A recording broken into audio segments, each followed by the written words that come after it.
दोस्तों हम सभी जानते हैं कि दुनिया में लगभग सभी चीजों का अंत जरूर है, जैसे कि तारे, ब्रह्मांड और प्लैनेट। इसलिए आज हम अपनी वीडियो को शुरू करें उससे पहले हमारा ये सवाल है, क्या समय का अंत है? और अगर है तो कब है? क्या आपको इसके बारे में पता है? नहीं पता? कोई बात नहीं, हम है ना। वीडियो के एंड तक बने रहिए क्योंकि आज आपको आपके सारे सवालों का जवाब मिलेगा। दोस्तों टाइम और ब्रह्मांड आपस में कुछ यूं जुड़े हैं जैसे कि लाइट और शैडो। दोस्तों जिस प्रकार लाइट के होने से हम परछाई को देख पाते हैं, ठीक उसी तरह ब्रह्मांड के अस्तित्व में होने से हमें वक्त यानी समय का आभास होता है। एंशिएंट टाइम से ही लोग टाइम को जानने की कोशिश कर रहे हैं और इसके बारे में अलग अलग डेफिनेशन देते हैं। दोस्तों टाइम स्पीड का एक इफेक्ट होता है। आप जानते भी होंगे कि स्पीड फास्ट या स्लो हो सकता है, लेकिन टाइम के साथ ऐसा कुछ भी पॉसिबल नहीं है। न्यूटन के हिसाब से टाइम पूरे यूनिवर्स में एक जैसा चलता है, लेकिन आइंस्टीन ने अपनी थ्योरी ऑफ रिलेटिविटी में टाइम के डेफिनेशन को बदल दिया और अब पूरी दुनिया इसे ही मानती है। दोस्तों आइंस्टीन के हिसाब से टाइम एक इल्यूजन है, यानी कि भ्रम। आइंस्टीन के हिसाब से यूनिवर्स में टाइम की स्पीड एक नहीं है। ब्रह्मांड में कहीं टाइम स्पीड स्लो है, कहीं ज्यादा है। उनके हिसाब से यूनिवर्स के भारी ऑब्जेक्ट जैसे कि ब्लैक होल के पास टाइम धीरे गुजरता है और जैसे जैसे हम ब्लैक होल से दूर होते जाएंगे वैसे वैसे समय की चाल तेज होती जाएगी। अब इतना कुछ सुनने के बाद आपके दिमाग में ये बात जरूर आ रही होगी कि टाइम आखिर है क्या। तो दोस्तों आपकी जानकारी के लिए बता दे, टाइम एक रियल घटना है जो कि यूनिवर्स में होने वाले चेंज को दिखाती है। आसान भाषा में बोलें तो दोस्तों चेंज ही टाइम है, जो कि बीते हुए कल को प्रेजेंट के द्वारा फ्यूचर से जोड़ता है। दोस्तों आज से करीब 13,080 करोड़ साल पहले डेंस सिंगुलैरिटी पॉइंट में एक जोरदार धमाका हुआ जिसे हम बिग बैंग के नाम से जानते हैं। इस बिग बैंग से जन्म हुआ यूनिवर्स का और इसी यूनिवर्स के साथ जन्म हुआ टाइम का। दोस्तों जब तक ये ब्रह्मांड है तब तक इस समय का अस्तित्व है। जिस दिन इस ब्रह्मांड का अंत होगा उस दिन टाइम अपने आप खत्म हो जाएगा। लेकिन दोस्तों ऐसे में सवाल है कि समय का अंत होगा कैसे, या दूसरी भाषा में बोले तो ब्रह्मांड का अंत कैसे होगा? है ना बिल्कुल सही सवाल। तो दोस्तों सब्र कीजिए, बताएंगे, लेकिन उससे पहले वीडियो को लाइक करना ना भूलिएगा। दोस्तों ब्रह्मांड ही सब कुछ है क्योंकि इसी में मौजूद है स्पेस मैटर। आपको पता होगा कि ब्रह्मांड का फैलाव इसके जन्म के वक्त से ही होता रहा है। ब्रह्मांड में मौजूद तारों के ईंधन की वजह से धीरे धीरे जलता रहा है। लेकिन जरा सोचिए क्या होगा जिस दिन सारा का सारा ईंधन खत्म हो जाएगा। देखिए दोस्तों पहले तो हम ये सोच रहे थे कि धीरे धीरे ब्रह्मांड बढ़ता जाएगा, लेकिन पिछले कुछ सालों में साइंटिस्ट ने हमारे सामने अजीब सी चीजों का खुलासा किया है। और वो खुलासा ये है कि ब्रह्मांड आगे नहीं बढ़ रहा बल्कि अपने अस्तित्व को बचाने के लिए जूझ रहा है। हालांकि भले ही अर्थ पर सब कुछ बिल्कुल परफेक्ट नजर आए, लेकिन ब्रह्मांड में एक युद्ध सा चल रहा है। दोस्तों ब्रह्मांड अपने अस्तित्व को बचाने के लिए शुरुआत से ही लगा पड़ा है। आपको जानकर हैरानी होगी, ब्रह्मांड में दो शक्तियां अपने आप को बचाने के लिए जूझ रही हैं।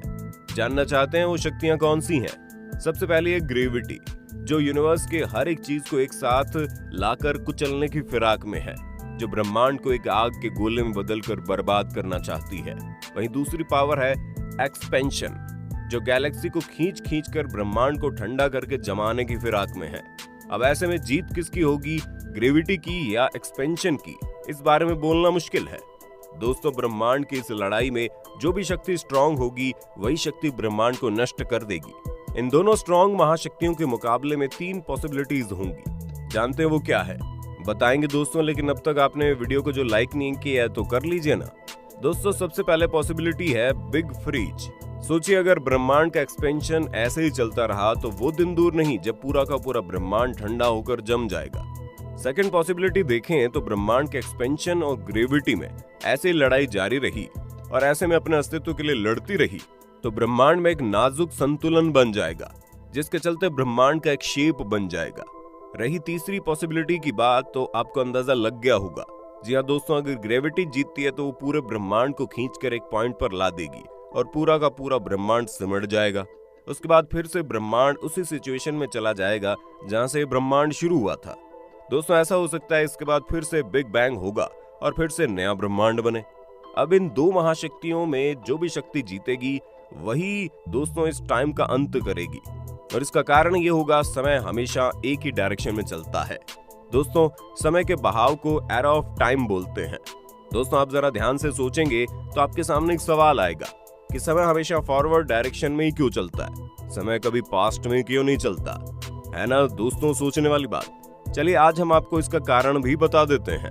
दोस्तों इसका कारण है थर्मोडायनामिक के सेकंड लॉ में एक टर्म आता है एंट्रोपी, जो कि ब्रह्मांड में डिसऑर्डर बढ़ रहा है। जैसे कि पहले ब्रह्मांड एक छोटे से पॉइंट में था, फिर एक धमाका हुआ जिससे ब्रह्मांड फैलने लगा और आज तक ब्रह्मांड फैल रहा है, ब्रह्मांड में डिसऑर्डर फैल रहा है। इसे ही एंट्रोपी के नाम से जानते हैं। चलिए इसको और अच्छे से एक एग्जांपल से समझते हैं। मान लीजिए आपने कागज लिया और उसके बहुत सारे टुकड़ों में फाड़ दिया। इसके बाद अगर हम आपसे बोलें कि इन सारे टुकड़ों को वापस जोड़कर पहले जैसा बना दीजिए, तो क्या ये पॉसिबल है? आप भले उस पर टेप लगा दें, बावजूद उसके पहले जैसा नहीं हो पाएगा। ठीक यही है एंट्रोपी दोस्तों। दरअसल दोस्तों ब्रह्मांड में डिसऑर्डर हर एक पल बढ़ता जा रहा है और ये ऑर्डर सिर्फ और सिर्फ बढ़ सकता है, कम नहीं हो सकता। इस बढ़ते हुए डिसऑर्डर के चलते ही हम बीते हुए कल और आज में फर्क महसूस करते हैं। इन्हीं डिसऑर्डर की वजह से हमें चीजों में बदलाव नजर आता है और यही बदलाव तो है दोस्तों जो हमें टाइम की अनुभूति कराता है। जरा सोचिए, अगर ब्रह्मांड में टाइम रुक गया तो चेंज की पूरी प्रक्रिया रुक सी जाएगी। ठीक है, ऐसे ही अगर ब्रह्मांड में ये डिसऑर्डर रुका तो वक्त भी रुक जाएगा। हमारे कहने का मतलब है एंट्रोपी की वजह से हम पास्ट और प्रेजेंट में अंतर महसूस करते हैं। सोचिए, अगर एंट्रोपी नहीं होगी तो ब्रह्मांड में कोई भी बदलाव नहीं होगा। अगर ऐसा होगा तो हम आज के वक्त में और करोड़ों साल बाद में टाइम में कोई डिफरेंस महसूस नहीं करेंगे। अगर ऐसा हुआ तो ना ही हम कभी बूढ़े होंगे, ना ही हम कभी मरेंगे।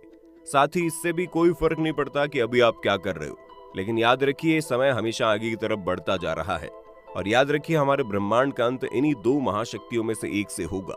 दोस्तों जैसा कि हम सब जानते हैं ब्रह्मांड फैल रहा है, इसीलिए ब्रह्मांड के एक्सपेंशन और ग्रेविटी में रस्साकसी जारी है। अभी तक तो हमारा ब्रह्मांड एक्सपेंशन और कोलैप्स्ड यानी कि सिकुड़ने के बीच एक संतुलन बनाए हुए नजर आ रहा है। लेकिन सवाल यही है कि क्या ये अपने संतुलन को बनाए रख पाएगा? क्या कोई चीज है ऐसी जो इस संतुलन को बिगाड़ सकती है? दोस्तों ब्रह्मांड के विस्तार की शुरुआत तो बिग बैंग के समय से ही हो चुकी थी। इस एक्सपेंशन ने अच्छा खासा मंच बनाया जिस पर हमारा आज का ब्रह्मांड टिका है। लेकिन दोस्तों अगर ये जन्म से नियंत्रित नहीं रहता तो हमारा विश्वास कीजिए ये ब्रह्मांड कब का खत्म हो गया होता। वैसे दोस्तों अगर अभी की बात करें तो एक्सपेंशन ग्रेविटी पर भारी पड़ रहा है, जिस कारण से ब्रह्मांड का अस्तित्व है। लेकिन सबसे अच्छी बात यह है कि ग्रेविटी और एक्सपेंशन इन्हीं दोनों की वजह से अब तक बैलेंस में रहे हैं। दोस्तों आपकी जानकारी के लिए बता दें, अगर ब्रह्मांड का विस्तार ज्यादा तेजी से होता तो ये इतनी तेजी के साथ खाली होता कि गैलेक्सी, स्टार्स और प्लैनेट के बनने के लिए वक्त नहीं बचता। दोस्तों हम इस ब्रह्मांड को देख पाते हैं, इसका कारण है एक महाशक्ति। दोस्तों ग्रेविटी ने ब्रह्मांड के फैलाव की रफ्तार पर रोक लगाई है। जैसा कि आप सब जानते हैं दोस्तों कि ग्रेविटी और मैटर हमेशा साथ रहता है। कोई चीज जितनी बड़ी होगी वो अपने आसपास की चीजों पर उतना ज्यादा दबाव बनाएंगी। इसी ग्रेविटी ने सितारों को बनाया, प्लैनेट्स को बनाया और तो गैलेक्सी को बनाया। लेकिन दोस्तों ये ग्रेविटी किसी तलवार से कम नहीं है, क्योंकि अगर ब्रह्मांड का एक्सपेंशन धीमी रफ्तार से होता है तो ये ग्रेविटी फैलाव पर हावी हो जाती और ये पूरे के पूरे मैटर को 1 मिनट में ही खत्म कर देती। और तो और दोस्तों प्लैनेट, स्टार और गैलेक्सी बनने से पहले ही वो एक पॉइंट में समा जाता और ऐसा करके दोस्तों ये ब्रह्मांड कब का खत्म भी हो जाता। दोस्तों आज हम एक बैलेंस्ड ब्रह्मांड में रह रहे हैं और इसकी उम्र काफी लंबी है। ये ब्रह्मांड कुछ गति से फैल रहा है, हमें डेवलप होने का वक्त मिल रहा है। दोस्तों इन्हीं दोनों के जंग की वजह से 13 अरब 80 करोड़ साल तक कायम रहा है ये। अब ये संतुलन कितना स्थिर है इस बारे में कुछ कह पाना मुश्किल है। दोस्तों अब आप समझ गए होंगे, पृथ्वी पर भले ही हम सब कुछ शांति से गुजार लें, लेकिन ऊपर ब्रह्मांड में सब कुछ नॉर्मल तो नहीं है। और वैसे भी ये स्पेस अपने अंदर कितना राज समेटे है, हर दिन हमें कुछ नया जानने को मिल रहा है। खैर अब तो आप समझ गए होंगे आखिर ये टाइम कब खत्म होगा और कैसे खत्म होगा। उम्मीद करते हैं हमारी आज की वीडियो पसंद आई होगी। अगर पसंद आई है तो दोस्तों में शेयर करना ना भूलना। मिलते हैं नेक्स्ट वीडियो में।